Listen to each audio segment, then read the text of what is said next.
নমস্কার বন্ধুরা, পাল ভিলেজ রেসিপির পক্ষ থেকে আপনাদের অশেষ অশেষ ধন্যবাদ। আজকে দেখুন আমি নিরামিষ কিভাবে আলুর পরোটাটা রেসিপি বানাবো আপনাদের সঙ্গে শেয়ার করব। খুবই ভালো লাগবে, আপনারা প্রথম থেকে শেষ অবধি দেখতে থাকুন। যেহেতু আজকে মহালয়ের দিন, খুবই জনপ্রিয় দিন, দুর্গাপুজোর আগমন, দুর্গা ঠাকুরের আজকে অমাবস্যা, খেতে নেই ভাত রাত্রে, তাই আমি আজকে আলুর পরোটা রেসিপি বানাচ্ছি। তার জন্য আমি আটা নিয়েছি, ময়দা নেইনি। আজকে আটা দিয়ে আমি আলুর পরোটা বানাবো। দেখুন আলুও নিয়েছি মাঝারি সাইজের, আর আটা নিয়েছি। এবার আমি আটাটাকে খুব সুন্দর করে মাখিয়ে নেব।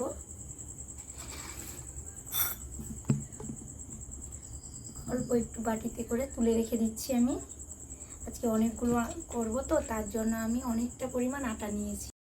দেখুন বন্ধুরা, আমি যে অল্প পরিমাণ কিছুটা পরিমাণ চিনি নিয়েছি। যেহেতু আলুর পরোটা করব তার জন্য আমি চিনি নিচ্ছি, চিনিটা দিয়ে দিচ্ছি। এবার স্বাদ মতো লবণ দিয়ে দিচ্ছি। আমি খুব সুন্দর করে মিক্সড করে নিচ্ছি। আমি লবণ চিনি দিয়ে খুব সুন্দর করে আটাটাকে মাখিয়ে নিয়েছি। এবার আমি জল দিচ্ছি না, এখন আমি একটু রেস্টে রেখে দিচ্ছি। এবার আলুটা আমি কেটে সিদ্ধ করতে বসিয়ে দিচ্ছি। আপনারা কিন্তু আলুটাকে ছাল বা খোসা ছাড়িয়ে নেবেন না, খোসা সমেত খুব সুন্দর করে কেটে ধুয়ে সিদ্ধ করবেন।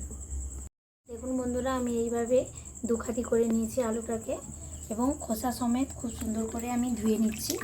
দেখুন বন্ধুরা, আমি যেহেতু 1 কেজি আটা নিয়েছি, তার জন্য আমি 500 গ্রাম আলু নিয়েছি।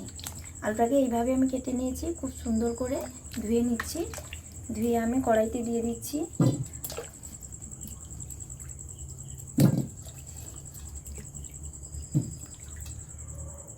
এবার আমি আলুর মধ্যে জল দিয়ে দিচ্ছি।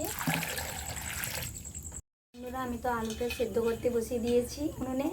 এবার আমি আটাটাকে মাখিয়ে নিচ্ছি অল্প অল্প জল দিয়ে। আমি ঠান্ডা জল দিয়ে মাখাচ্ছি, অল্প অল্প জল দিয়ে আমি খুব সুন্দর করে মাখিয়ে নিচ্ছি। এমনভাবে আপনারা মাখাবেন যেন নরম না হয়ে যায় এবং অত্যাধিক শক্ত না যেন হয়ে যায়, মিডিয়াম যেন থাকে।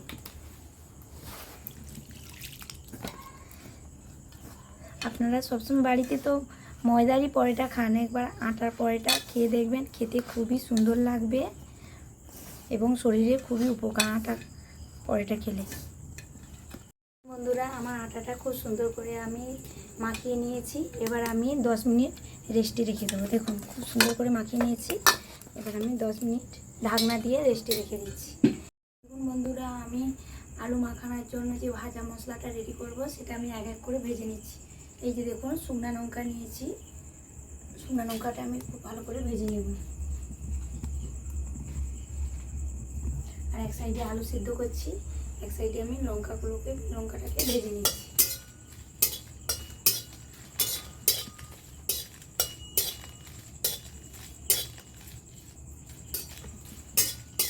আমার লঙ্কাটা ভাজা হয়ে গেছে।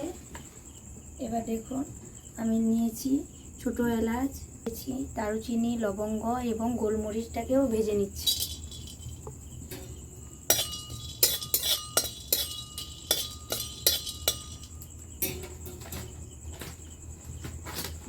বন্ধুরা, এর মধ্যে আমি জিরাটাও দিয়ে দিচ্ছি, জিরাটাকেও ভেজে নিচ্ছি।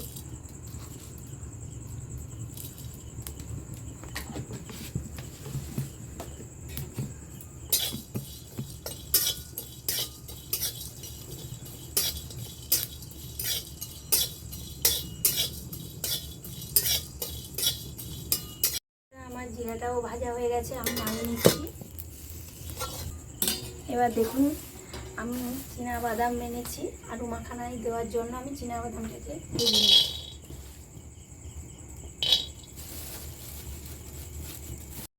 দেখুন বন্ধুরা, চীনাবাদাম ভাজার জন্য আমি অল্প করে সরষের তেল দিয়ে দিচ্ছি, তাহলে বাদামটা ভাজা খুব সুন্দর হয়। তার জন্য আমি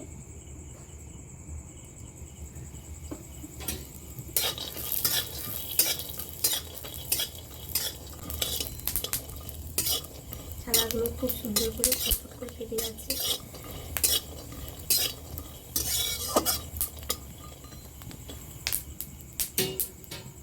আমার বাদামটা খুব সুন্দর করে আমি ভেজে নিয়েছি।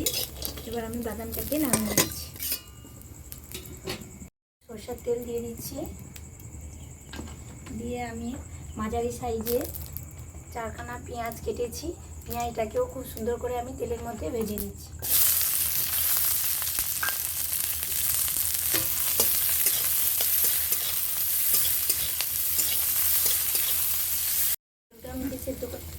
আলুটা যে সেদ্ধ করতে বসিয়েছি, আলুটা সেদ্ধ হয়ে গেছে। দেখুন খুব সুন্দরভাবে খুন্তির আগা দিয়ে আমি দেখে নিচ্ছি, খুব সুন্দর সেদ্ধ হয়ে গেছে। এবার আমি ঢেলে নিচ্ছি। বন্ধুরা, আমার পেঁয়াজটা খুব সুন্দর করে আমি লাল করে ভেজে নিয়েছি। এই যে দেখুন, এইভাবে আপনারা ভাজবেন সরষের তেল দিয়ে। এবার আমি পেঁয়াজটাকে নামিয়ে নিচ্ছি। দেখুন বন্ধুরা, আমি যে বাদামটাকে খুব সুন্দর করে ভেজে নিয়েছি, এবার আমি বাদামটাকে শিলেতে মিক্সড করে বেটে নিচ্ছি।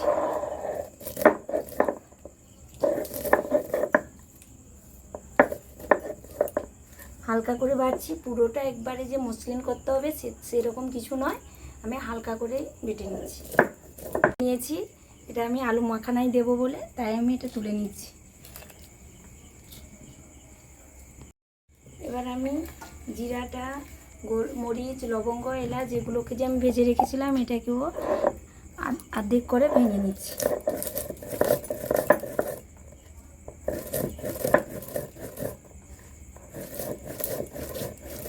ভাজা মশলাটা আমি খুব সুন্দর করে গুঁড়ো করে নিয়েছি। দেখুন এইভাবে এবার আমি সব একসঙ্গে নিয়ে নিচ্ছি। এদিকে আমি লঙ্কাটাকে লবণ দিয়ে খুব সুন্দর করে মিক্সড করে নিচ্ছি বা গুঁড়ো করে নিচ্ছি।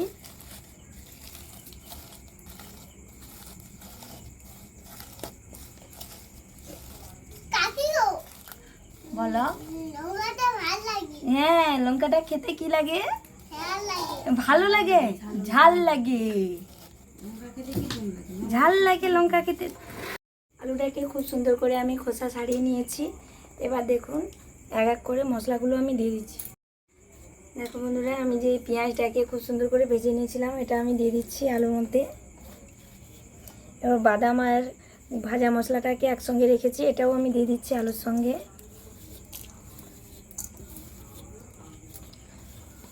লঙ্কাটাকে দিয়ে দিচ্ছি। বলো বলো। ঝাল লাগে। এবার দিয়ে দিচ্ছি বন্ধুরা, দেখুন বিট লবণ দিয়ে দিচ্ছি স্বাদ মতো। এবার দিচ্ছি আমি চাট মশলা। এর টেস্টটা যা লাগে না, উফ, হেভি খেতে। আমি দিয়ে দিচ্ছি চাট মশলা। আমার চাট মশলা সেন্ট একবার জিভ দিয়ে জল আসছে। এবার আমি দিয়ে দিচ্ছি সরষের তেল।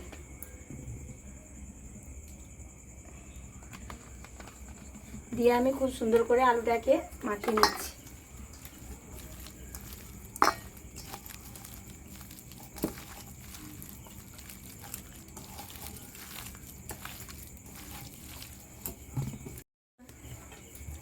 দেখুন বন্ধুরা, আলুটা খুব সুন্দর করে আমি মাখিয়ে নিয়েছি। এত সুন্দর সেন্ট লাগছে তাই ভাবছি একটু টেস্ট করি। ক্যামেরাম্যানের তো জিভ দিয়ে জল আসছে, কি বলবো বন্ধুরা। দেখুন বন্ধুরা, আমি একটু টেস্ট করে নিচ্ছি। আলু মাখানাটা জল আসছে তাই তো বলে একটু টেস্ট করি। যা হয়েছে না আলু মাখানাটা, উফ, পরেটা লাগবে না। কিভাবে আমি পুরটা ঢুকিয়ে নিচ্ছি। এবার দেখুন, আমি তো লাচিগুলো কেটে নিয়েছি খুব সুন্দর করে, আলুটাও মাখিয়ে নিয়েছি। এবার দেখুন লাচিটার ভেতরে কিভাবে আলুর পুরটা আমি ঢুকিয়ে দেব। এইভাবে করছি, করে আমি আলুটাকে ঢুকিয়ে নিচ্ছি।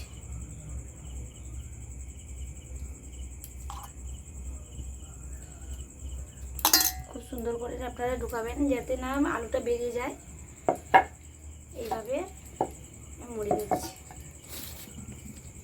এইরকম করে মুড়ে নিচ্ছি আলুটাকে দিয়ে। এইভাবে গোল করে আপনারা আটা দিয়েই বেলবেন, না হলে চাইলে তেলও দিতে পারেন। যেহেতু আমি অল্প তেলেতে করব তার জন্য আমি আটা দিয়েই বেলছি। এইভাবে করে হালকা হালকা হালকা চাপ দিয়ে বেলবেন, নাহলে আলুর পুরটা বেরিয়ে যাবে।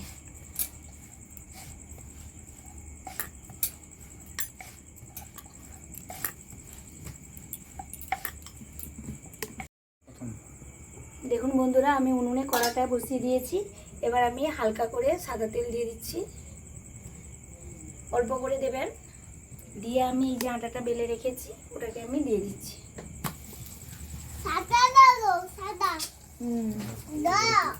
এক পিস বেলে নিচ্ছি।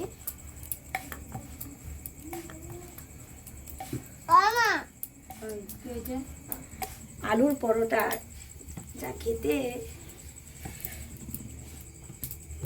এইভাবে লাল করে ভেজে নেবেন, খেতে খুব সুন্দর লাগে। দেখুন কিভাবে লাল হয়েছে। আর আমি তেল দিচ্ছি না, সেই যা প্রথমেই তেল দিয়েছি, আর আমি তেল দিচ্ছি না, অল্প তেলেতেই ভাজছি।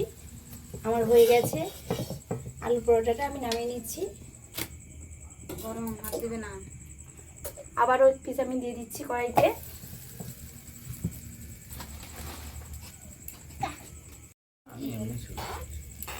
বন্ধুরা, আমার আলুর পরোটাটা রেডি কমপ্লিট হয়ে গেছে। এবার আমি টেস্ট করে নেব। সঙ্গে নিয়েছি টমেটোমের সস। টমেটোমের সস এমনিতেও খুব ভালো লাগে খেতে আমার, তাই আমি নিয়েছি টমেটোমের সস। বন্ধুরা, কত সুন্দর হয়েছে, আমি মাঝামাঝি কেটে দেখিয়েছি। দেখুন, এই যে দেখুন ভেতরে আলুর পুরটা কি সুন্দরভাবে পুরো চারিপাশ মিলে গেছে। এবার আমি টেস্ট করে নিচ্ছি। নাও খাও, খাও দাদা খাও। আঁকি জিয়ারি বসে গেছি টেস্ট করতে। ভালো লেগেছে খেতে, খুবই নরম হয়েছে। বন্ধুরা, ভালো থাকুন, সুস্থ থাকুন, এবং আজকের মতো ভিডিওটা আমি এখানেই শেষ করছি। বন্ধুরা, এইভাবে বাড়িতে আপনারা বানিয়ে খেয়ে দেখবেন, খুবই খেতে সুন্দর লাগবে। এবং আজকে ভিডিওটা কেমন লাগলো আপনারা কমেন্ট করে জানাবেন। টাটা।